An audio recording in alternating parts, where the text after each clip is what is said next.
In questa difficilissima situazione non sono state finora considerate le donazioni di sangue. Il coronavirus sta bloccando mezza Italia e probabilmente ne bloccherà l'altra mezza, però la donazione di sangue non è stata considerata e noi vediamo che siamo in calo importante. Già eravamo in calo a gennaio, a febbraio abbiamo visto una drastica riduzione delle donazioni.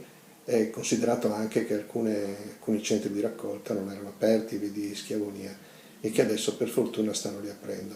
Adesso con il decreto dell'8 marzo, di domenica, ovviamente c'è una preoccupazione da parte dei donatori che non sanno se possono recarsi a donare, perché non è tra le tre specifiche ovviamente esclusioni per la possibile mobilità, e quindi noi diciamo, stiamo chiedendo ovviamente al Ministero di inserire in modo esplicito anche la donazione di sangue tra le possibili ovviamente motivi per la mobilità. Però andiamo a donare lo stesso, perché altrimenti rischiamo che quelle scorte minime che stanno scendendo sotto ovviamente sotto il minimo, rischiamo ovviamente di non riuscire più a garantire gli interventi che sono invece molto importanti. Quindi andate a donare con la tessera associativa e eventualmente anche la prenotazione, e se ovviamente domani qualcuno dovesse fare dei problemi ci saranno i vostri presidenti dei comunali, provinciali, regionali, io stesso, che potremo intervenire. Mi raccomando, ovviamente, non diminuiamo la possibilità di garantire il dono